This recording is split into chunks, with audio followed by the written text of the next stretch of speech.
We are now joined by Aric Almirola, driver of that number 10 Smithfield Ford Mustang for SHR. And we're going to roll straight into questions. And our first question today is going to come from Zach Albert. Go with your question, Zach. Great, thank you. Aric, I was wondering, there were several drivers that were asked yesterday about, potential underdog or sleeper picks for the playoffs, and your name came up multiple times. Do you like maybe being under the radar, or is there why should people not sleep on you in the postseason? Well, I'm good if they do. It makes no difference to me what anybody else thinks, and that's an attitude I've had for a long time. I'm the type of guy that just really puts my head down and goes to work with my race team, and that's all I really care about. Is working with Booger Ravitch and the guys on my team, and what anybody else thinks, I really don't care, because only I and my race team really know what we're capable of, and areas where we need to improve, and areas where we feel like we're doing a good job. So I am excited about the playoffs. I do feel like we have a lot of potential. We've run really well. We've made some mistakes along the way that we certainly have to clean up going into the playoffs to be a contender. But I do feel like our speed and the way that we've been running, the capability is certainly there. Great, thank you. Our next question will come from Dustin Long. Go ahead with your question, Dustin. Aric, I'm curious, what's your thought about the impact the choose rule will have in these playoffs? It'll be on 8 of the 10 races, and obviously a number of these races we're likely to see late restarts. Yeah, I think it's a good thing, honestly. I think it's nice to not be, stuck in a certain lane that may not be an optimal lane, and potentially lose spots because of it. At least now, if you come off pit road third, this is the ultimate scenario for me that I see is used to, if you were running fourth and you come down pit road for a late race caution and your pit crew does an awesome job and they get you off pit road third, used to, you were like, oh man, like, good job guys, but now we're going to start third on the bottom lane. And potentially you could be fifth or sixth or seventh by the time that first lap is over. Where now, if you're third, you have the opportunity to choose, right? You can choose if you want to start in the outside lane, or if the guy in second decides to start behind the leader, you could start on the front row. So, I think having that option is nice, to not just be stuck in a lane because that's where you came off pit road after pit stops. Thank you. Yep. Our next question is going to come from Jeff Gluck. Go ahead with the question, Jeff. Hey, Aric. Yeah, as Zach mentioned, so far you're sort of leading the dark horse underdog conversation of guys who can make a run. So I'm wondering, aside from yourself, what other driver out there do you think could surprise people during these playoffs? I don't know. I think that's the crazy thing about our sport is people get hot at different times, and you see it happen. Obviously, throughout most of this year, we've seen the 11 and the 4 be consistently the best cars. But in years past, we've seen other guys get really hot, when the playoffs start and go deep into the rounds and it be unexpected. I always remember back to when my boss, Tony Stewart, went through most of the regular season running average at best. And he has a famous quote, summertime of that year, saying, I don't even care if we make the playoffs. We don't deserve to make the playoffs the way we're running. And lo and behold, they make the playoffs by points, one of the lower seeds. And then he goes on to win five or six races in the playoffs and win the championship. So it just is a matter of who hits it at the right time and who can be perfect. These playoffs demand perfection. There's no real room for error, especially the guys that don't have a lot of bonus points. The 4 and the 11 basically have a mulligan per round with how many bonus points they have, but everybody else doesn't have that luxury. You got to be perfect. Thanks. Our next question is going to come from Lee Spencer. Go ahead with your question, Lee. Thank you, Matt, and thank you for joining us today, Aric. Congratulations on making the postseason, and congratulations on signing a new contract. Wanted to know, was there any doubt in your mind that you would be staying in the 10 car, and how much did your new relationship with Bubba have to do with it moving forward? Yeah, I think my relationship with Bubba and how well we've run certainly played a factor. Not only with me having that opportunity again at Stewart-Haas Racing, but certainly with the sponsor. They have certainly appreciated being a lot more a part of the broadcast, running up front, leading laps, and being in contention to win races on a more regular basis. So all of that certainly played a factor, and I'm just so grateful to continue to build on that relationship with Smithfield. They've been a great partner of mine for 9 seasons now, and next year is going to be going on our 10th season together, and I feel like that's something to be said. There's very few driver sponsor combinations that go that long in our sport, and I think that's a true testament to Smithfield and their commitment to our sport and their commitment to me, and then on the flip side, just how hard I've worked to try and bring them value to their company in exchange for them sponsoring a race car that I get to drive. Appreciate your time. Good luck this weekend. Thanks, Lee. Our next question will come from Kelly Crandall. Go ahead with your question, Kelly. Thank you. Aric, I'm kind of piggybacking off of what Lee just asked. Since you've joined Stewart-Haas and you yourself have been basically more a part of the broadcast, very competitive, have made the playoffs the last couple of years, has joining Stewart-Haas maybe extended your career because of how well you've been running, being a contender now, and has it almost just maybe reinvigorated your career and maybe how long you plan on being in the Cup Series? Absolutely. This is a performance-driven business, no doubt about it. You can occasionally get in, get opportunities for various reasons, but at the end of the day, you have to perform, and if you don't, your days or your years will be numbered. And so, yeah, me joining Stewart-Haas Racing and performing at the level that I have over the last 3 years and being a consistent, playoff contender.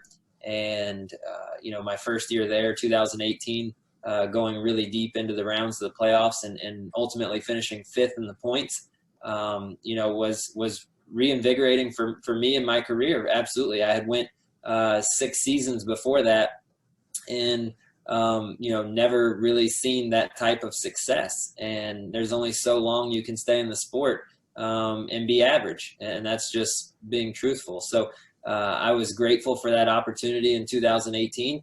And I took that opportunity knowing that I was going to do one of 2 things. I was either going to perform at a high level, like Stewart-Haas Racing, I know is capable of, and I was either going to rise to that occasion, or I was going to be average and my days were going to be numbered and I was probably going to leave the sport. But at least at that point, I would be able to sleep at night knowing that I got a great opportunity and I wasn't as good as I thought I was, or I got a great opportunity and I performed at a pretty high level with that opportunity. And so far, I've been able to have some success. I still want more. I still have a burning desire to win more races, lead more laps, and ultimately win a championship.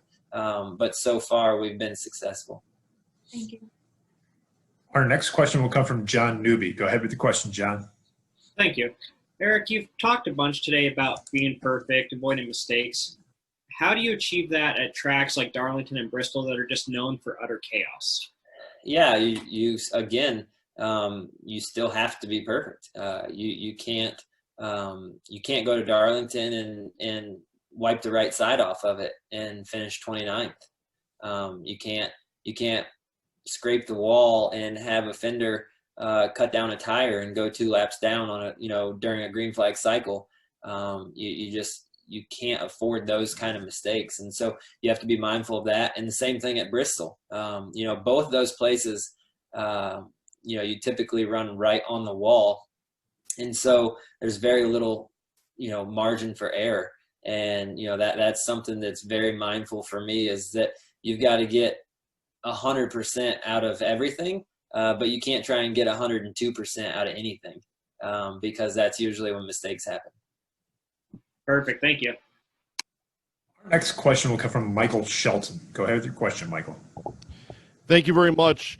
Well, Aric, with the Southern 500 also comes Throwback Weekend and all the throwback paint schemes, and you have a special one this weekend on your number 10 car, honoring Glenn Fireball Roberts in his 1957 season, in which he won 8 races. I know that the Throwback Weekend has to be special for everyone, but what does it mean to you to honor a legend like Fireball Roberts with your car this weekend? Well, it's really special, and first of all, I'm glad and thankful that Go Bowling gave us this opportunity to do this on this Throwback Weekend.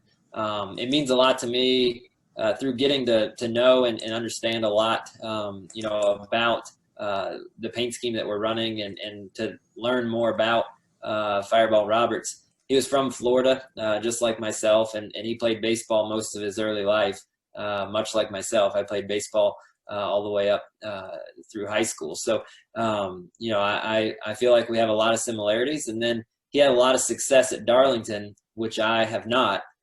So in that fact, we differ. But I'm hoping that his paint scheme will bring us some good luck, and we'll go run really well at Darlington in the Southern 500. Thank you, Aric. Good luck this weekend. Thank you. Our next question will come from Davey Segal. Go ahead with the question, Davey. Hey, Aric. Lee asked you about Bubba, but I was curious how your relationship with him this season has developed throughout the year, and in what ways has he challenged you as a driver? Yeah, so our relationship has, obviously grown a lot. I've worked side by side with him, in the shop, in competition meetings, in the garage area, when he was a teammate, but now having him as my crew chief, we've grown a lot, not only as crew chief driver, but as friends. We have a lot of similar interests. He enjoys cycling. I enjoy cycling. So, through the pandemic, we went on several bike rides together, and, his wife and kids come over to our house and had dinner together. And, we've built that sort of relationship, which has, I feel like made an impact on how we perform. However, he has challenged me in ways that, I haven't been challenged before, just in the fact that he is probably the most intense crew chief that I've ever had. That guy, I don't know when he sleeps. I know he does get some sleep. It's not humanly possible to function with no sleep. So I know he sleeps sometimes, but I don't know when. He's always working. He's always, he's sending me emails at crazy hours at night. He's just so intense, and he pays attention to every single detail on the race car, every single detail on simulation. He's on top of every single guy on our race team, making sure that they're paying attention to every single detail. He's just so intense. And then, that makes me accountable, and he holds me accountable, and I appreciate that. And I know that he is a fiery competitor, and I love that about him. I feel like I'm the yin to his yang, because I'm a very fiery competitor, but I'm very even kill, and don't show a lot of emotion. I don't yell and scream a lot. I'm pretty laid back, but I do care tremendously, and I work really, really hard at it, and so I appreciate that side of it from him. Thank you. Our next question will come from Dustin Albino. Go ahead with the question, Dustin. Yeah, Aric, thanks for your time. You've already set a career high for laps led in top fives, and there's still 10 races to go. So is this the most confidence you've ever had going into the playoffs, your 4th time? Absolutely. In 2018, I had a lot of confidence, and it was kind of nice because there was very low expectations for us. We were a new team. It was my first year at Stewart-Haas Racing, and nobody really paid attention to us at all. And so, having that confidence and low expectations, we performed really well. And through the summer leading up to those playoffs that year, I saw the potential that we had. And we went really far into the playoffs and almost made it to Homestead, came up just a little bit short, but we finished 5th in the points, which was an incredible year for me, professionally and personally. And then going through this year, I feel like, we are performing at a higher level than in 2018 when I had that much confidence going into the playoffs. So I am looking forward to the playoffs. I feel like we have the potential. We've been all around it. We just haven't put it all together to win races, but we've been so close. We've led a lot of laps. We've run top 5 a lot. And when you do those things, typically you'll find yourself in victory lane. So maybe the good Lord's just making me be patient and wait for the playoffs to come. Thanks, Aric.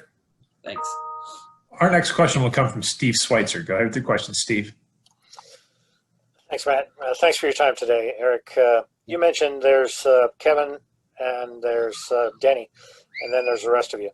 You essentially start the playoffs on the bubble for round 1. In terms of strategy, are you, and specifically for the first 2 rounds, are you all out for the win, or are you points racing against the guys around you? Honestly, I think the two go hand in hand, right? You see it already. You've seen it throughout the year. The guys that win have the most points, right? Kevin Harvick has dominated, and Denny Hamlin has led a lot of laps. They've won a bunch of races, and they have the most points. And so I think that's that for me is where our focus should be. You can't really have one without the other. If you lead laps, you're going to win stages. If you win stages, you're going to get the most stage points for that stage. And if you win races, you're going to advance through the rounds of the playoffs and carry those bonus points from round to round. So, I think our focus is still the same. We got to go and try to be competitive and try and win. Thank you. Our next question will come from Marty Chikalik. Go ahead with the question, Marty. Thanks, Matt. Aric, congratulations on making the playoffs. Just following up on Dustin Albino's question a little bit. He asked you about the driver confidence. Cole Custer was here yesterday talking about how Tony Stewart had a virtual pep meeting with the entire team. I'm curious how the confidence level is at Stewart-Haas overall as the only 4-car team with all of its cars in the playoffs. I think our race team is as confident as ever. I think they've been doing an incredible job navigating, building fast race cars through this pandemic with all the shift work. It seems like our shop is, operating around the clock with all the different shifts that are coming in different waves. We've got a morning shift, we've got a late afternoon shift, and we've got an overnight shift. And, just what all the men and women at Stewart-Haas Racing have been doing, to rise to the occasion, through these challenging times with the pandemic and things not being normal, showing up to the racetrack with cars that have never hit the racetrack, and their first lap on the racetrack is going to be the green flag for the race. I think that's a true testament to the organization. It's not about just the individual team that has fine-tuned the race car throughout multiple practices to get ready for the race. It's really about the organization, the preparation that goes in to building the race car and making sure that no stone is unturned and that every detail is paid attention to, so that when those race cars get to the racetrack and line up for the race, that they're not only fast, but that they stay together, that stuff's not falling off of them. You're not having part failures and things like that. So I'm really proud of our organization, and I think Stewart-Haas Racing has a lot of confidence going into the playoffs. Thanks for your time. Good luck to you this weekend. Thank you. Aric, and thank you for taking the time. Good luck in the playoffs, and we will talk to you down the road, buddy. All right. Thanks, guys. Take care.